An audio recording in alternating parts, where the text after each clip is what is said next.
नमस्कार, नीलम फॅशन क्रिएशनमध्ये तुम्हा सर्वांचं खूप खूप स्वागत आहे। आजच्या व्हिडिओमध्ये मी तुम्हाला ब्लाऊजचं परफेक्ट फिटिंग कसं करायचं हे सांगणार आहे। तर या इथे 38 साईजचा जो ब्लाऊज आहे तो मी पहा स्टिच केला आहे, म्हणजे पूर्ण भाग मी फ्रंट पार्ट आणि बॅक पार्ट तयार करून घेतलेला आहे। आता आपल्याला फिटिंग करायचं आहे। तर पहा शोल्डर वगैरे जोडून घेतलं आहे। इथे तुम्ही पाहू शकता पफ किती छान आलेला आहे। या पद्धतीने जर तुम्हाला पफ हवा असेल तर पहा आपलं जे कटिंग आहे त्या पद्धतीने कटिंग करा, खूप सुंदर असा पफ येतोय। आता इथे आपल्याला चेक करायचा आहे। सर्वात पहिल्यांदा हा जो बॅक पार्ट आहे याचा सेंटर करून घ्यायचा। तर इथे हा सेंटर आहे आपला, तर हा जो पार्ट आहे तो इथे ठेवायचा असा। या इथे मी असा ठेवला। आता या इथे ही हुक पट्टी लूक पट्टी आहे, तर ती एक्स्ट्राची असते, तर ती सोडून आपण या इथे हे पहा, या इथे हा पार्ट एवढा एक्स्ट्रा झालेला आहे। परत हा दुसरा सुद्धा पार्ट, कारण आपण हा पार्ट मागचा एक्स्ट्रा का झालाय, कारण खूप डीप नेक आहे। पहा जवळपास हा गळा जो आहे ना तो 11.5 इंचाचा गळा आहे। त्यामुळे मी इथं टक्स देताना काय केलेलं आहे, कमी रुंदी घेतलेली आहे। त्यामुळे इथं जे बॅक पार्ट आहे थोडा थोडा एक्स्ट्रा राहिला आहे। जर इथं मी बरोबर अर्धा इंच जर घेतला असतं ना तर इथं हा बॅक पार्ट शिल्लक राहिला नसता। परंतु डीप नेकनुसार आपल्याला या इथे टक्स जो आहे तो कमी जास्त करायचा असतो। तर इथं मी रुंदी जी आहे टक्सची कमी घेतली, म्हणजे अर्धा इंच घेतो तिथं 1-1 पॉईंटने कमी करून रुंदी घेतलेली आहे। कारण जेवढा आपण टक्स जास्त घेऊ तेवढा हा गळा असा जास्त पसरतो आणि शोल्डर उतरण्याचे चान्सेस असतात। त्यासाठी 11-12 इंचाच्या गळ्यामध्ये इथे आपण जो टक्स आहे तो सुद्धा कमी द्यायचा असतो। तर हे जे एक्स्ट्रा राहिलेलं आहे ते मी कटच करून काढणार आहे नंतर। आता इथे पहा हा पार्ट, आता हा हुकाचा पार्ट आहे हा इथे ठेवला, तर इकडचा पार्ट आपला बरोबर आलेला आहे। आणि हा पार्ट पहा मग इथे हा एवढा आपला कट होऊन निघेल इथे। तर आता आपल्याला एवढं चेक केल्यानंतर हे पार्ट असं ठेवायचे एकमेकावरती। तर हे बरोबर आहेत का हे पाहायचं। तर इथे हे बरोबर आहे,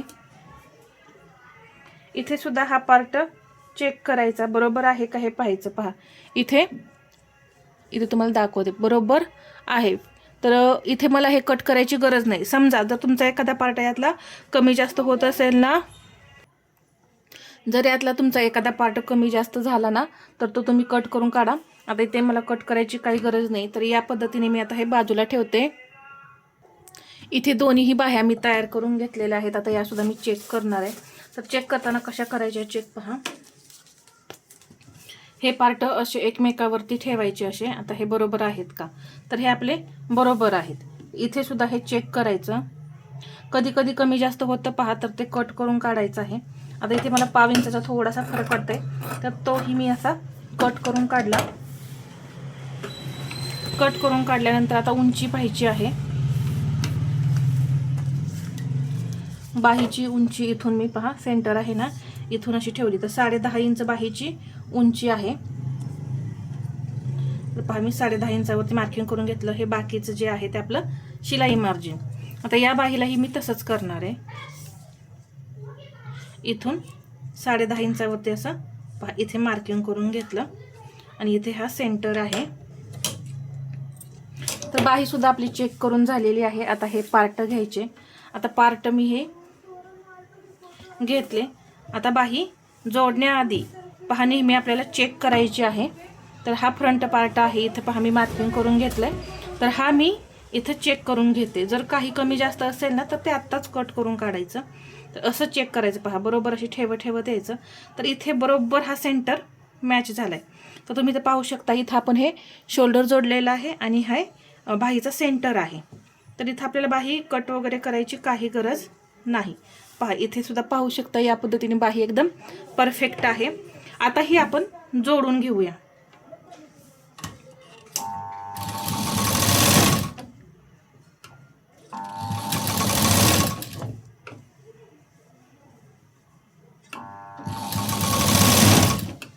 जर तुम्हाला अशा पद्धतीने नसेल जोडायची तर काय करायचं, हा सेंटर जो आहे तो बरोबर या इथे ठेवायचा। सेंटरवरती बरोबर असा सेंटर ठेवून एक बाजू आधी जोडून घ्यायची, नंतर दुसरी बाजू जोडून घ्यायची।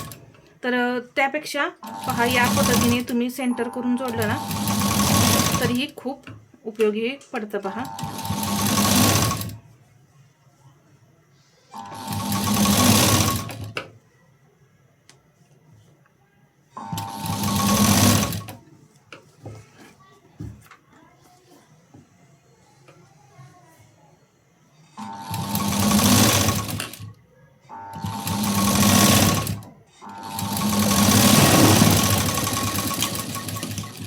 तर इथे पाहू शकता एवढंच टोक आपलं हे एक्स्ट्रा निघले, तर मी ते कट करून काढलं. डबल शिलाई देऊन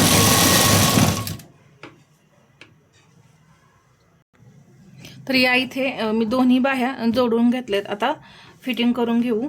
तर पहा, इथं एक शिलाई देण्याआधी हे पार्ट दोन्ही बरोबर आहेत का हे पाहून घेऊ आधी. आता एक शिलाई देऊन घेते.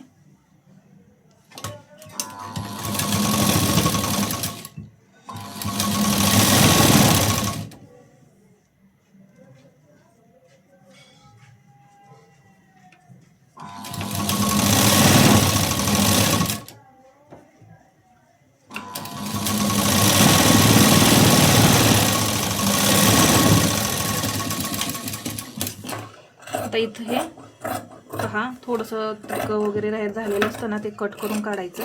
कारण आपण सरळ शिलाई देतो आणि हे कापड कट करून काढल्यामुळे फिनिशिंग सुद्धा येतं.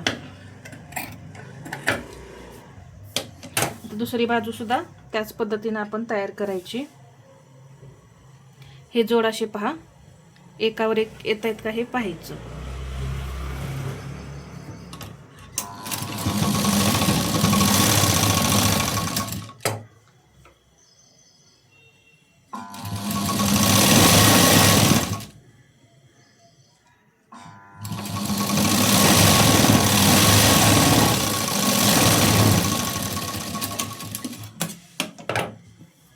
आता पहा, हे एक्स्ट्रा बाही होती ती अशी आता कट करून काढायची. इथेही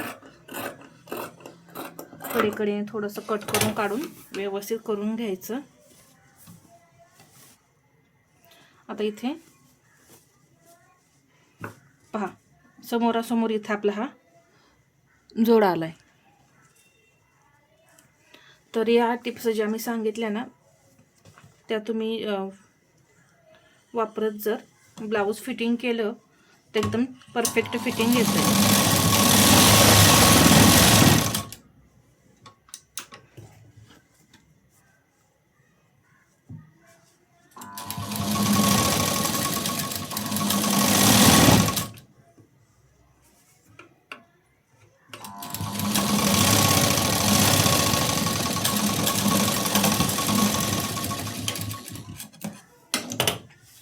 इथे कशी मी शिलाई दिली, दुसरी बाजू पण मी तयार करून घेते.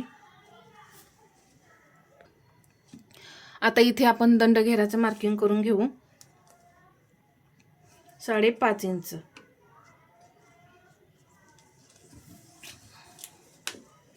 इथेही 5.5 इंच.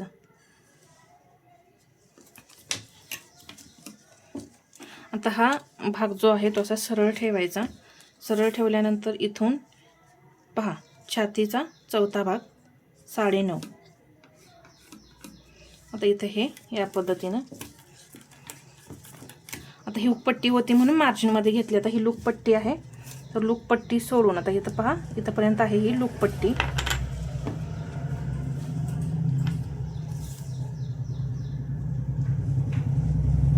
तर पहा, थोडासा ब्लाऊज ओढून पहा, इथं आलं 9.5. तर इथं ही लाईन आता सरळ घेतली. आता पूर्ण कंबर घेर मोजून घेऊ आपण.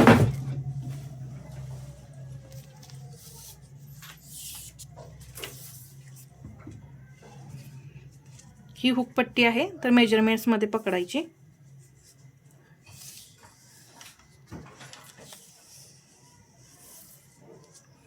तर 37 इंच या इथे आहे आणि टोटल आलेला आहे, लूकपट्टी सोडून 37 इंच आहे आणि आपली कंबर आहे 32 इंच. तर पहा किती इंच राहिलेला आहे, 5 इंच पुढे राहिलेला आहे.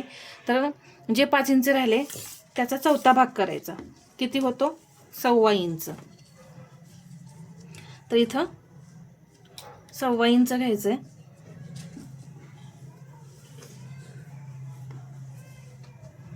इथेही 1.25 इंच. आता ही लाईन अशी पहा सरळ आली. तुम्ही इथं पाहू शकता, ही अशी लाईन सरळ आली. आता इथेही ही लाईन अशी आपली आता सरळ आलेली आहे. शिलाई देताना पहा ही बरोबर अशी येते. तर आता आपण हे फिटिंग करून घेऊ.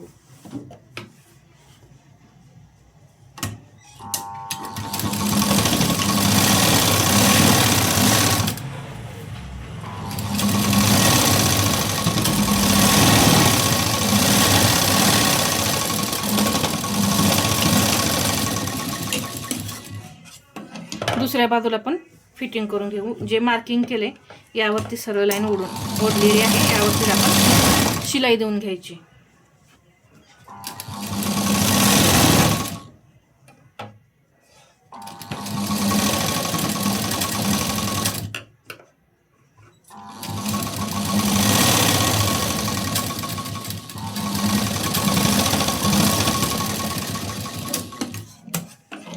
इथे तुम्हाला अस्तरवरती चून दिसते, परंतु पहा इथे नाही आहे.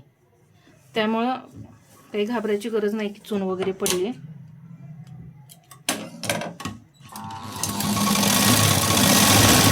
आता इथे मी बाकीच्या शिलाया देऊन घेते. तर इथे पाहू शकता तुम्ही, मी इथं बाकीच्या ज्या राहिलेल्या शिलाई होत्या मार्जिनमध्ये देऊन घेतलेल्या आहेत. आता फायनल लुक दाखवते. तर इथे पाहू शकता, हा आहे आपल्या ब्लाऊजचा फायनल लुक.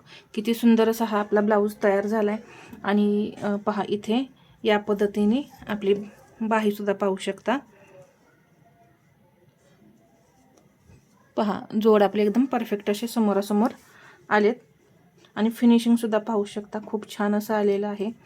पफसुद्धा या पद्धतीने जर आला ना तरच ब्लाऊज छातीमध्ये व्यवस्थित बसतो.